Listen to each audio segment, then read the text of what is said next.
Imagine closing your eyes at night in your own home, terrified that when you wake, your neighbor, or perhaps even your own child, will point a trembling finger at you and accuse you of a crime you cannot possibly understand. Imagine being accused of sending your invisible spirit, your specter, across town to pinch, bite, and torment them. And then, based on that testimony alone, you are arrested, dragged into a courtroom filled with screaming accusers, and found guilty. This isn't a modern horror film. This was the cold, terrifying reality for the people of Salem Village, Massachusetts, in 1692. It was a time when a community's deep-seated fear exploded into a full-blown hysteria, a madness that didn't just grip the town, it strangled it.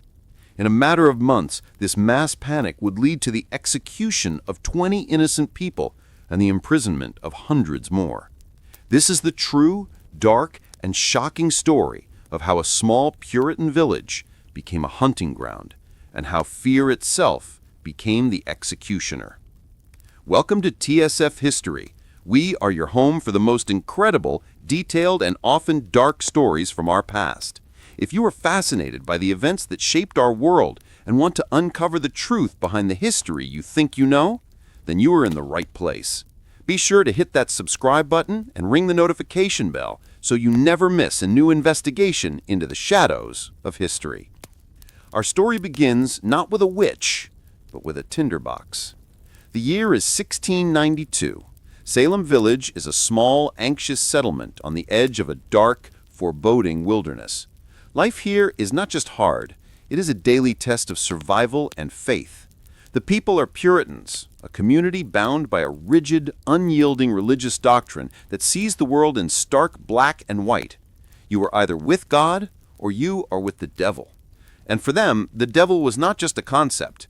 He was a real, tangible presence, lurking in the dark woods that surrounded them, a forest they believed to be his devil's territory. This fear was amplified by everything happening around them. They were still reeling from the trauma of King William's War with the Native Americans.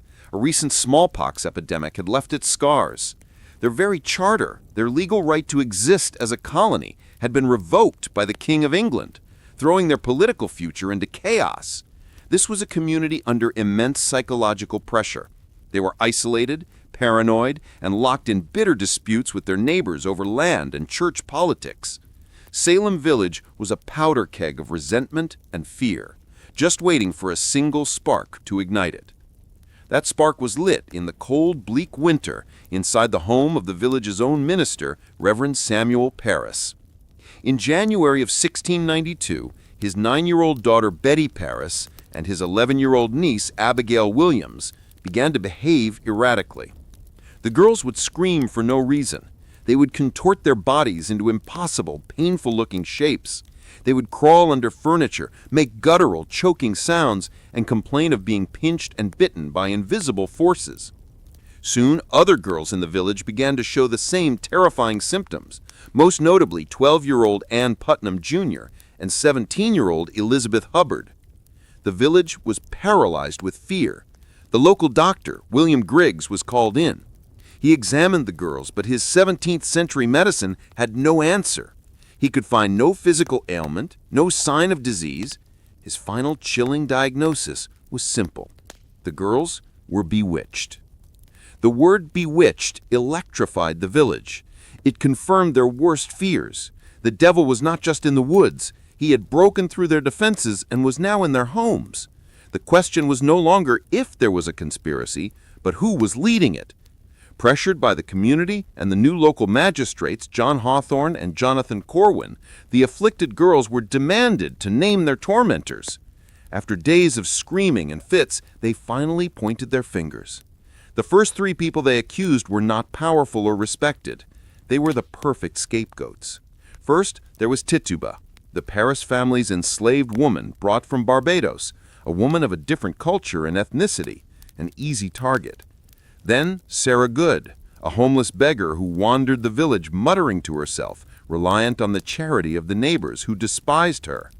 And finally, Sarah Osborne, an elderly, bedridden woman who had angered the powerful Putnam family over a land dispute and had not attended church in over a year. These 3 women, the outcasts of Salem, were arrested on March 1st and brought to the meeting house for a public examination. It was a spectacle. As Sarah Good and Sarah Osborne were questioned, the afflicted girls in the audience would shriek and contort, claiming the women's specters were attacking them right there in the courtroom. Both women denied the charges, but their status as social pariahs meant their pleas of innocence were useless. But then came Tituba. Likely fearing for her life, and possibly coached or even tortured by Reverend Parris, Tituba did something that changed everything. She confessed. And her confession was not just a simple yes. It was a spectacular, horrifying narrative that gave the town exactly what it craved. She described flying on a stick with Good and Osborne. She spoke of a black man, the devil, who ordered her to sign his book. And most terrifying of all, she claimed there were other witches in Salem, a whole coven whose names she did not know, all working together to destroy the Puritan village. Tituba's confession was the gasoline poured on the fire. It turned suspicion into certainty. The spectral evidence, the testimony of the girls claiming to be attacked by invisible spirits, was accepted by the court as undeniable fact. How could one defend themselves against a crime their spirit allegedly committed while their physical body was somewhere else? It was impossible. The floodgates of accusation burst open. The afflicted girls, now the center of the village's attention, became intoxicated with this new, terrifying power, and the accusations began to spread, moving from the outcasts to the very heart of the community. Soon, respectable, church-going citizens were being named. Martha Corey, a woman known for her piety, was accused after she made the mistake of publicly questioning the girls' stories. Then, the unthinkable happened. Rebecca Nurse, a 71-year-old, deeply religious grandmother and one of the most respected members of the community, was accused. The village was stunned. Surely not Rebecca Nurse.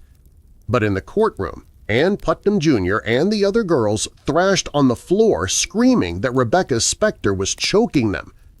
Their performance was convincing. Rebecca Nurse was arrested and chained. The message was now terrifyingly clear. No one was safe. A life of piety, a good reputation, not even old age was a defense. To doubt the trials was to risk being accused yourself. Next, John Proctor, a successful tavern owner and farmer, was arrested. He had been an outspoken critic of the proceedings from the start, calling the afflicted girls liars and jades. For this, he was named. When his pregnant wife, Elizabeth, was also accused, he was arrested with her. The panic was escalating, and the jails in Salem and nearby Boston were overflowing with witches. In May 1692, the colony's new governor, William Phips, arrived. Seeing the chaos, he established a special court to hear and determine the cases, the Court of Oyer and Terminer. The man he appointed as Chief Justice was William Stoughton, a man who passionately believed in witchcraft and had absolute faith in the validity of spectral evidence. The trials were now set to begin, and Stoughton was determined to cleanse the colony of the devil's influence, no matter the cost. The first person brought to trial was Bridget Bishop, a woman who owned a tavern, wore colorful red clothing that was considered un-Puritan, and had been accused of witchcraft years before. She was a perfect target. She was quickly found guilty. On June 10, 1692, Bridget Bishop was taken to a barren ridge known as Gallows Hill, and she was hanged. She was the first of many to die. The summer of 1692 became a season of death. The court, driven by Stoughton and fueled by the relentless, dramatic accusations of the girls, steamrolled through the accused. In July, 5 more were hanged, including the beloved Rebecca Nurse. Her death sent a shockwave through the community. It proved that innocence was no defense. In August, 5 more were executed, including John Proctor. From prison, he had written a desperate letter begging for the trials to be moved to Boston, describing the torture used to extract confessions. It was no use. He was hanged alongside George Burroughs, a former minister of Salem Village. Burroughs was accused of being the ringleader of the witches, a man of such demonic strength he could supposedly lift a musket with one finger. As he stood on the gallows, he did something a witch was supposedly incapable of doing. He recited the Lord's Prayer perfectly from start to finish. The crowd watching grew restless, wondering if they were about to execute an innocent man. But from the crowd, the influential minister Cotton Mather shouted that the devil could disguise himself as an angel of light. The execution proceeded. But perhaps the most shocking and brutal death of the entire ordeal did not happen on the gallows. It happened in a field to an 81-year-old farmer named Giles Corey. He had seen the sham of the trials. He knew that if he was tried, he would be found guilty. He also knew that under the law, a convicted witch would have their land and property seized by the government, leaving their family with nothing. Giles Corey was a stubborn and courageous man. He enacted an old, obscure legal defense. He refused to enter a plea. He stood mute. The legal punishment for this was horrific, peine forte dure, or pressing. He was taken to an open field, staked to the ground, and a heavy wooden plank was laid across his chest. One by one, heavy stones were piled on top of him in an attempt to literally crush a plea out of him. For 2 agonizing days he lay there. The only words he spoke, according to legend, were, "More wheat." Giles Corey was pressed to death, but because he was never convicted of a crime, his farm and his estate passed to his sons. He died in agony, but he won his final terrible battle against the court. By the end of September, 19 people, men and women, had been hanged. 1 man had been pressed to death. Several more had died in the squalid, unheated jails. But the hysteria, which had burned so hot, was finally beginning to break. The accusers, grown arrogant with power, made a fatal mistake. They began to accuse untouchable people. They named the wealthy merchant, Philip English. They named the wife of Governor Phipps himself. Suddenly, the very elites who had supported and enabled the trials were now in the crosshairs. This, finally, was a step too far. At the same time, influential ministers led by Increase Mather began to publicly question the court's methods, especially the use of spectral evidence.